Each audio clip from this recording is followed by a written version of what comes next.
अखियों ने खींची कोई और तस्वीर तेरी, रांझिया भूलता है और कोई हीर तेरी। अखियों ने खींची कोई और तस्वीर तेरी, रांझिया भूलता है और कोई हीर तेरी। दर्द की झील का पानी वो क्या पी लिया, जब से तेरा नहीं दिल ना किसी का रहा।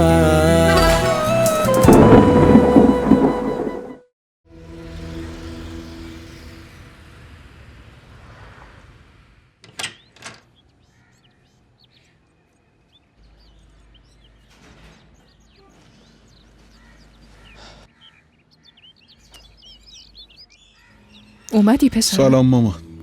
علیک السلام. این چیه؟ الینا درخواست طلاق داده. میخوای چیکار کنی؟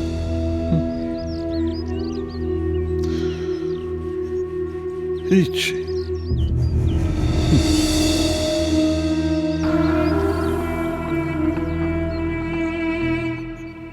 همه چی رو به راهش ازاد؟ همه چی خوبه آبجی.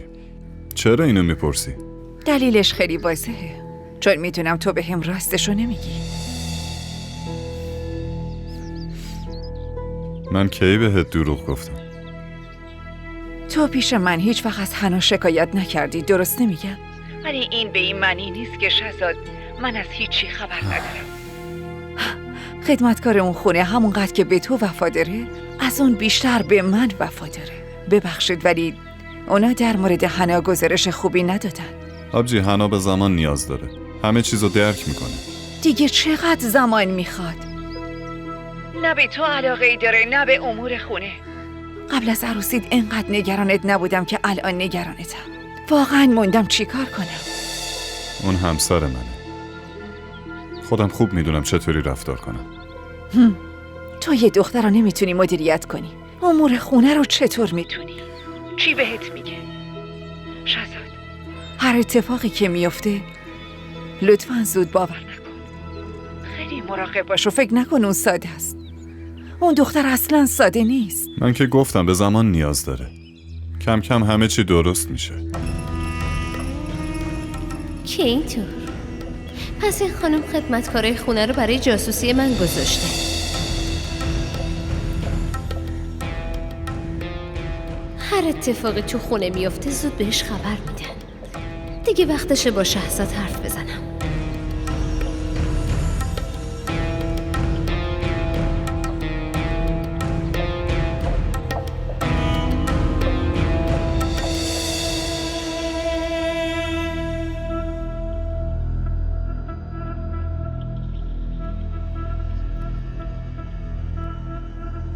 واقعا برات متاسفم. تا جایی که من میدونم تو رئیس کل این خونه ای، ولی خدمتکارا دارن جاسوسی منو میکنن. اینا راجع به من چی فکر میکنن شهزاد؟ حنا من بهش تذکر دادم، دیگه این اتفاق نمیافته. آره خب تو گفتی و اونم گوش داد. من نمیدونم با اینکه از اینجا دوره چرا دست از سرمون بر نمیداره. چی میگم من؟ دنبال ما نه، فقط من. مگه خودش بچه و کار و زندگی نداره که بهشون فکر کنه؟ به نظرت من چی کار کنم؟ بگو.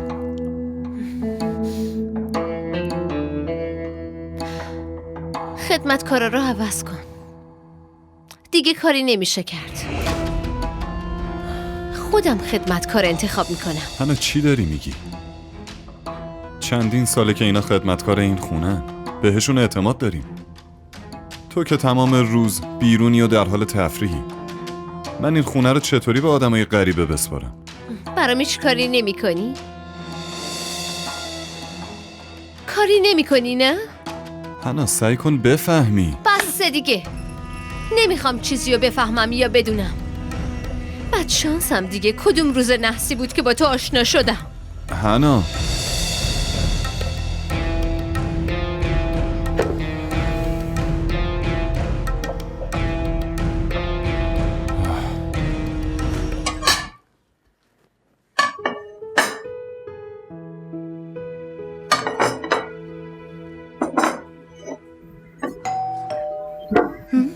کیه این موقع یعنی؟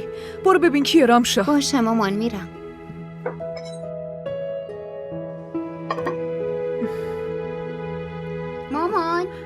مامان اومدن. اونا اومدن. کیا اومدن؟ خانواده شوهر الینا. چی؟ سلام قدسی.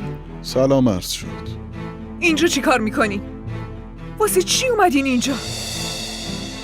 وقتی عروسمون بی سر و صدا بیزاره میره بیرون، این وظیفه ماست اونو برگردونیم. خیلی وظایف دیگه هم داشتین که انجامش ندادین. نکنین یادتون رفته اینا رو. ببین اگه بخوایم بزرگش کنیم نمیتونیم مشکل بچه‌ها رو حل کنیم. بهتره شما اول از پسرتون بپرسین که چرا کار به اینجا رسیده. بین زن و شوهر اگر حرف شک و بی‌اعتمادی پیش بیاد دیگه رابطه‌شون درست نمیشه. اینو هم شما خیلی خوب میدونین هم من. شما لطفاً الینا رو صدا بزنید. اون نمیاد. اگه اون الان بر نگرده بعدش هر اتفاقی بیفته مسئولیتش با خودشه. نمیخواد تو نگران این موضوع باشی. دختر من خیلی عاقله. وقتی از اون خونه بیرون میومد خوب میدونست که قراره دیگه نتیجهش چی بشه. ببینم شما این رفتار احمقانه‌شو قبول داری؟ اگه تو اینجوری فکر میکنی دختر من احمقه، باشه اینجوری فکر کن. شما یه بار الینا رو صدا بزنید. من اومدم. چی میخواین بگین؟ حاضر شو اومدیم ببریمت. چرا؟ دخترم بین زن و شوهر دعوا میشه، ولی به این معنا نیست که اتفاقی که بین من و علی افتاده بهش دعوا نمیگم. تو برو خداتو شکر کن با وجود اون مسائل اومدیم دنبالت. شما برین شکر کنین که با وجود همه چی من بی سر و صدا از اون خونه اومدم بیرون. درست رفتار کن. اوه حواست به من رفتارت درست باشه. رفتار کنم؟ به در خونه از بیرون قفل بشه. حرفی نیست. یه دونه نون تو خونه بهم ندن. اینم درسته. تو هر گوشه خونه، حتی تو اتاقم دوربین نصب بشه واسه کنترلم. من نمیتونم با کسی حرف بزنم، نه پیش کسی برم، نه کسی به دیدنم بیاد. اگه من دختر بدی هستم چرا آمدین دنبالم؟ چون محافظ 24 ساعت و خدمتکارتون بودم، واسه همین. باشه دخترم، الان که ناراحتی تو ریختی بیرون، پس به نظرم شما هر نظری دارین برای من فرقی نمیکنه. من فقط طلاق میخوام. پس طلاق میخوای؟ آره؟ که هر کاری دوست داری انجام بدی، که با شهزاد لاس بزنی یا هزار تا کار دیگه. من طلاقت نمیدم الینا، فراموشش کن. اشکال نداره، گزینه‌های دیگه هم هست. گفتم که طلاقت نمیدم. این خواب و خیالام از کلت بکن بیرون، حسرتشو به دلت میذارم. بریم مامان. الینا بیا با هم بریم. مامان گفتم بیا بریم.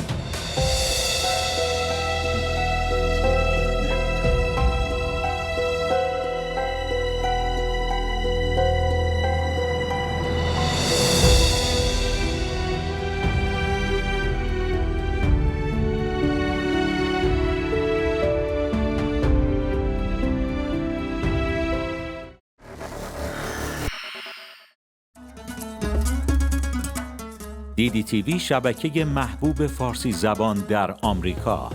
سابسکرایب کنید و تمام سریال های مورد علاقه خود را در سراسر دنیا تماشا کنید.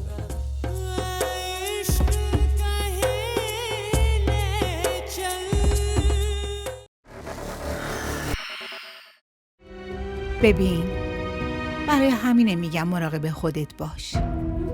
خیلی وقتی از عروسیت گذشته. باید به فکر مسئولیت‌های زندگیت باشی. زن هر چقدرم که خوشگل باشه، مرد بازم ازش توجه میخواد. هم برای خودش، هم برای زندگیش. توجه که میکنم، مواظبش هم هستم. دیگه رو سرم بذارمش یا خدمتکارش بشم؟ عجب، خدمتکار نشو ولی حداقل زنش باش. اوف، شما همش نصیحتم میکنی، اصلا درکم نمی کنی. دخترم، تمام این مشکلاتو خودت درست کردی. الانم باید خودت اونا رو حل کنی. حرف زدن با شما فایده ای نداره، بیخیال. اصلا الکی اومدم. مثل همیشه مقصرم کردی. شهزاد یه دوست داره، اسمش هم اسینه. عکسشو آوردم براتون. اینو بگیرین. میخواد زن بگیره. یه بار قبلا ازدواج کرده ولی به دلایلی جدا شده. حالا دوباره میخواد ازدواج کنه. چه کار میکنه؟ تاجر خیلی بزرگیه. مثل شهزاد نه، خیلی خیلی بزرگتر از شهزاد. یعنی چی مثل شهزاد نیست؟ شهزاد چی کم داره؟ خیلی چیزا کم داره.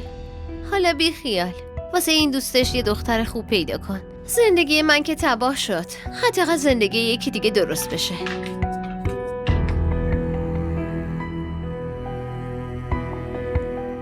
خواهر الینا هم بود. تحصیل کرده، خوشگل، خانواده خوبی هم هستن. چرا با اونا حرف نزنم؟ از اولم به خاطر دخترم شهزادو بهشون معرفی نکردم.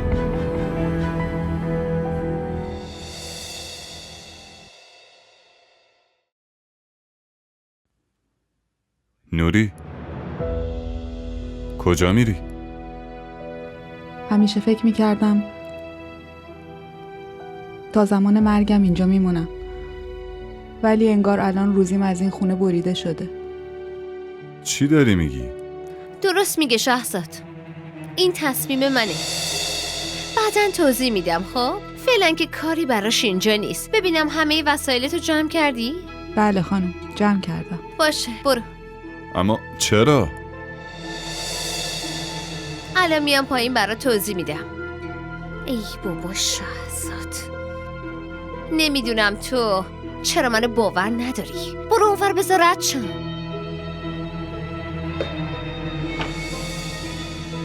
اینجا خونه منم هست مگه نه؟ خودت بهم این حقو دادی نه؟ پس بهم اعتماد کن. دیگه به این احتیاج نداریم. بذار بره، بعداً حرف میزنیم. برو. وایسا.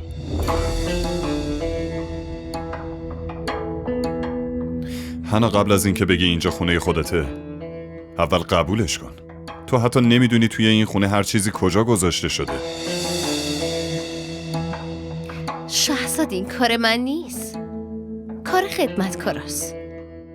بعدن حرف نزنی؟ لازمه جلوی این منو دعوا کنی؟ تو چرا وایسادی؟ برو دیگه. تو جایی نمیری. برو تو آشپزخونه. وایسا. میخوای نمایش را بندازی؟ پس نمایش منو ببین. جاسوسی منو میکنی؟ باور کنید نه خانم. جاسوسی میکنی آره؟ نه خانم. ساکت. فقط ساکت باش. به فروغ خانومت زنگ میزنی و بدگویی منو میکنی آره؟ باور کنید همه نه. حرفامو به گوشش میرسونی. خبر دارم. نه اینجوری نیست. بس دیگه، دروغ نگو. واقعیتو بهش بگو. یالا. حرفی ندارم. مگه پشت سر من بدگویی نکردی؟ چقدر زن دروغگویی هستی. مسئله اینه، دلت میخواد توی این خونه مشکل پیش بیاد؟ هنا کافیه. گفتم برو تو آشپزخونه.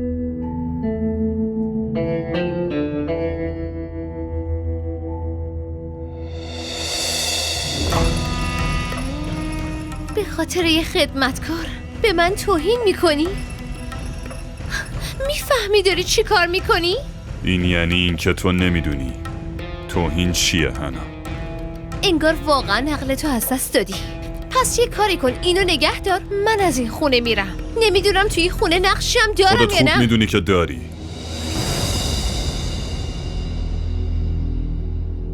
من ندارم.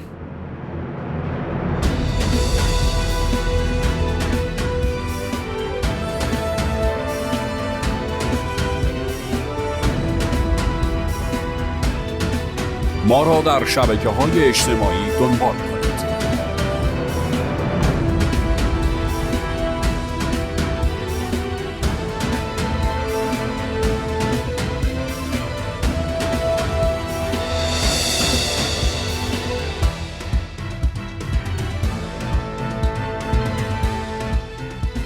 اصلا فکر نمی کردم الینا اینقدر سر و زبون داره. مردم راست میگن توی خونه گربه هم شیر میشه. اینجا چقدر مظلوم و ساکت زندگی میکرد. زندگی که نمیکرد، تحملش میکردیم. معلوم نیست چند تا از این عاشقاش اومدن تو این خونه. در ظاهر که اینجوری نبود. نباید گول ظاهر رو خورد. به هر حال منم تصمیممو گرفتم. دوست نداره با من زندگی کنه؟ منم دوست ندارم طلاقش بدم. تو راهروی دادگاه ها یکم سرگردون بشه.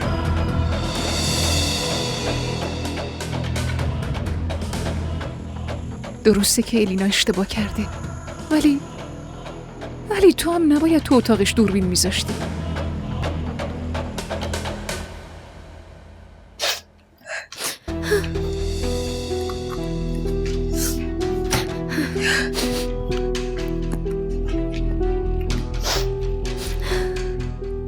میدونم که از رفتارم ناراحت شدی، ولی خودت هم یکم فکر کن هنا.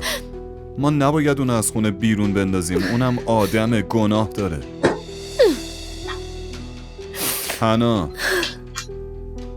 اون زن همیشه به ما وفادار بوده و خودشو فدا کرده. لطفاً، من دوست ندارم به خاطر یه خدمتکار بینمون سوء تفاهم به وجود بیاد. ارزش خودتو بشناس. ارزشمو بشناسم؟ مگه به هم ارزشی هم دادی؟ من هیچ کارم واسه همین از این خونه میرم. هنا ولش کن. لطفاً بیا اینجا. بیا بشین.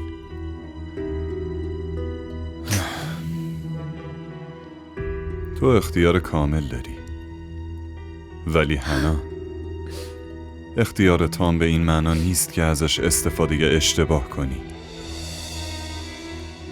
حرف درست یا اشتباه وقتی معنی داره که اختیار داشته باشم. تو همه اختیاراتو به خواهرت دادی. چون خواهرم همیشه تکیهگاه من بوده، هر وقت که بهش نیاز داشتم.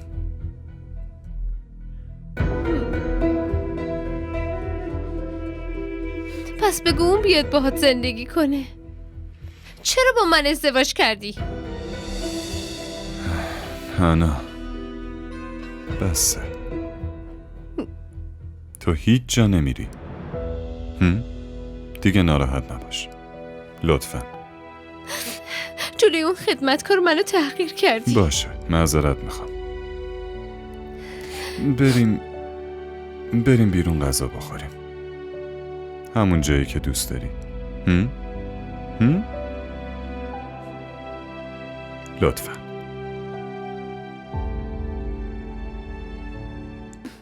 مرسی.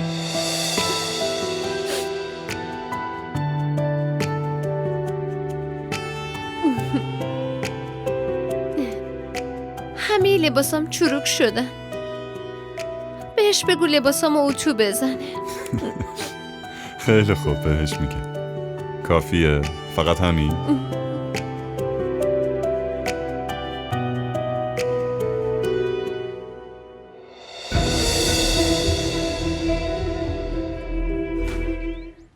خدا نگهدار پسرم.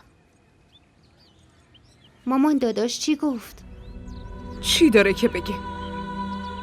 واسه خواهرش نگران بود و از دست علی عصبانی. مامان اگه طلاقم نداد چی؟ این چه حرفیه الینا؟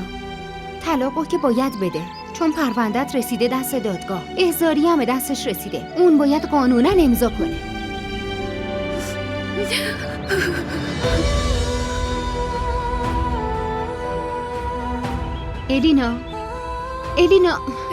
الینا صبر کن ببینم چی شده. چرا گریه میکنی؟ چرا گریه میکنم؟ به خاطر بدشانسی. تو بدشانس نیستی عزیزم، اونان که آدمای بدی هستن.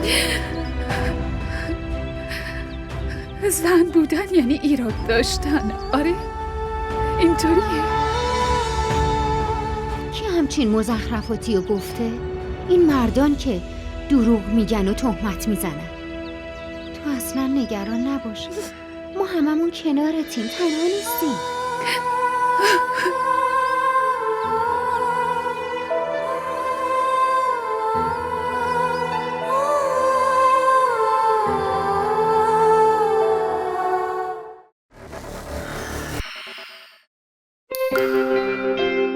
DDTV شبکه محبوب فارسی زبان در آلمان. سابسکرایب کنید و تمام سریال های مورد علاقه خود را در سراسر دنیا تماشا کنید.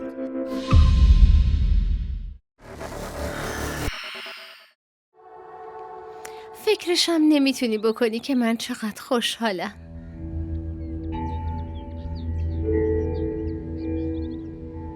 بعد از مدت هاست که زنگ زدی. نه اصلا اینطوری نیست. من میدونم که تو همیشه به فکر راحتی و آرامش من بودی، اما میدونی چیه؟ من نمیخوام شهزاد ما رو با هم ببینه یا اینکه چیزی بفهمه.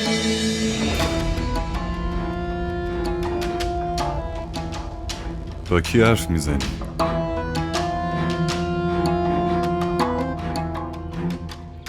دارم با دوستم حرف میزنم.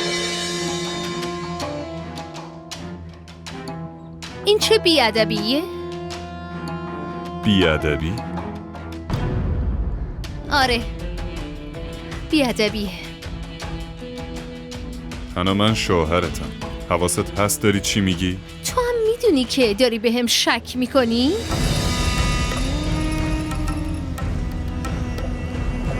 واقعا که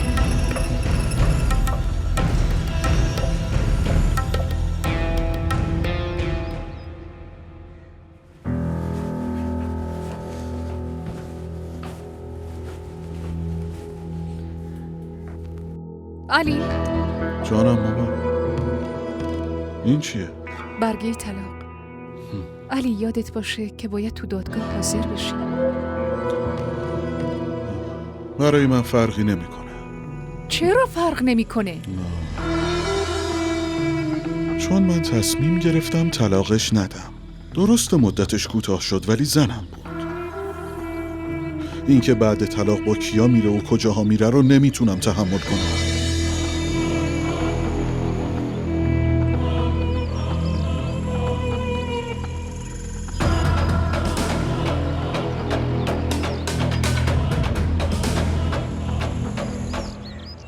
حالا که پسرش انقدر نفهمه، مامانش باید عاقل باشه و فکر کنه. علی وایسا، علی دارم بهت میگم وایسا. تو نمیتونی به زور وارد خونه من بشی، گفتم بهت وایسا. آهای چه خبرته؟ این چه وضع اومدنه؟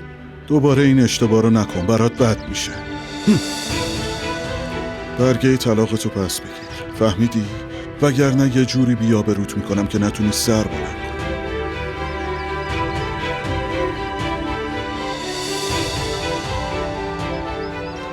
راستی ببین، من 100 برابر این که الان دیدی بیادب و بد اخلاقم. خیلی هم آدم عوضی هستم. خوب فهمیدی؟ پس قشنگ به حرفم گوش بده. هیچ وقت طلاقت نمیدم. هیچ وقت.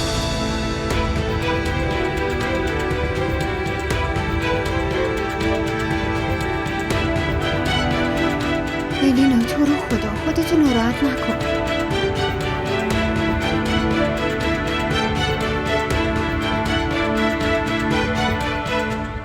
الینا ما که کنارت هستیم، پس چرا الکی نگرانی؟ نشنیدی که داشت چی میگفت؟ بذار هر چی میخواد بگه. اگه اون میتونه تو دادگاه دروغ بگه، خب تو هم زبونتو که ازت نگرفتن، میتونی واقعیت رو بگی. راستش در این مورد من با دوستم صحبت کردم. دوستت چی گفت؟ چی میخواد بگه؟ گفت باباش خیلی آدم خوبی بوده، اما به خاطر طیبه از همدیگه جدا شدن. برای من فرقی نداره که به خاطر کی از هم جدا شدن. من فقط نگران خودمم. واقعا من تعجب میکنم. تازه خیلی هم از دستت ناراحتم. این همه اتفاق افتاد و تو بهمون خبر ندادی؟ آخه چطور میگفتم؟ من که حتی گوشی نداشتم. تلفن خونه‌رم قطع کرده بود. من بعدم فهمیدم که در خونه‌رم قفل میکردن. اگه ازدواج اینجوریه پس خدا به داد من برسه. این حرفو نزن. از خدا میخوام حتی خوشیامو برای تو بنویسم.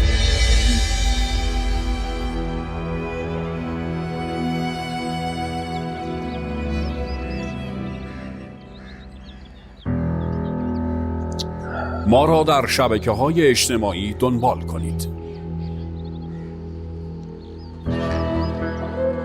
تو رفته بودی خونه الینا؟ آره رفتم. اونم با عصبانیت؟ کی بهتون گفت؟ پدرت بهم گفت. یعنی چی؟ من از این متعجبم که اونا با پدرت در ارتباطن.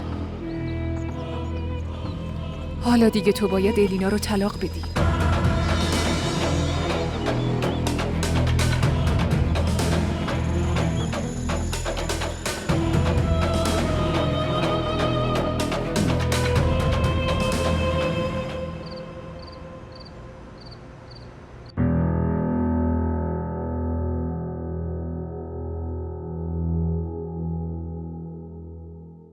هانا من شوهرتم. حواست هست داری چی میگی؟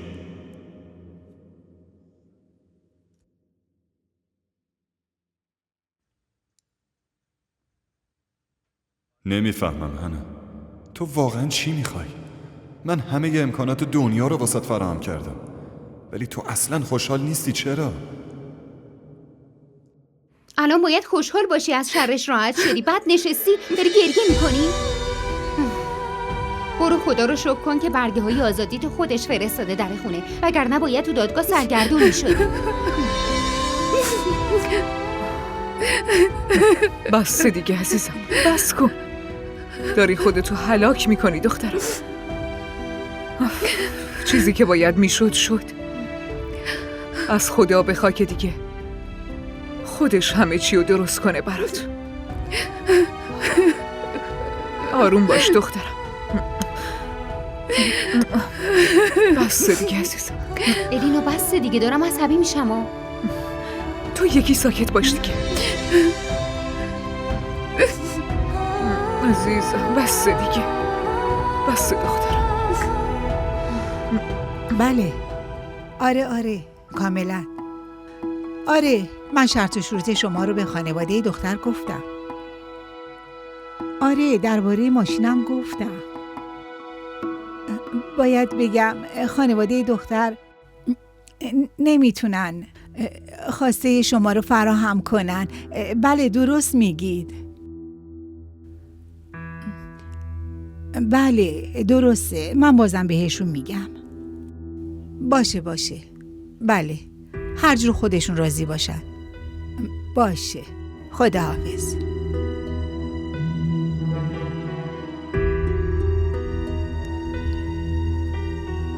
بیچاره خانواده دختر.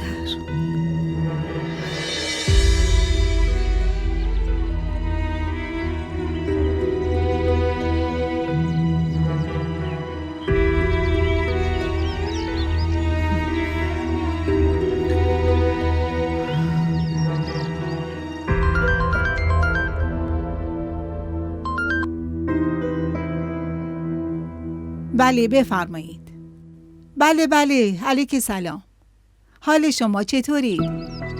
خوبم شهناز. یه کاری باهات داشتم. بفرمایید.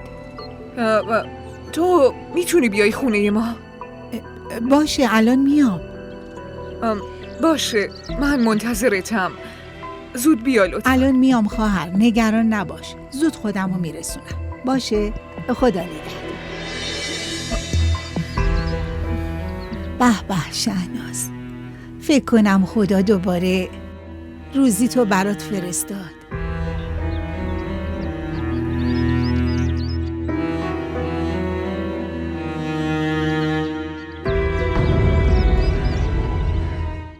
نکنی آخه مگه بچه ها بار رو دوش پدر و مادرشونن؟ پس چرا خاله شهنازو صدا زدی؟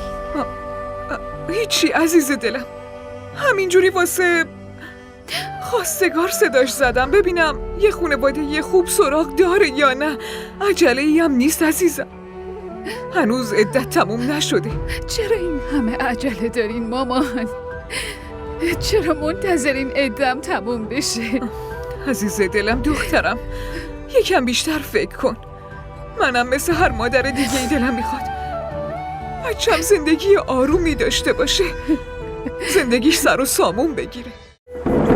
अखियों ने खींची कोई और तस्वीर तेरी रांझिया भूलता है और कोई हीर तेरी अखियों ने खींची कोई और तस्वीर तेरी रांझिया भूलता है और कोई हीर तेरी दर्द की झील का पानी वो क्या पी लिया. بابت تماشای این قسمت از شما ممنونیم. اگر از تماشای آن لذت بردید لطفاً نظرات خود را برای ما بنویسید و این ویدیو را با دوستان خود به اشتراک بگذارید.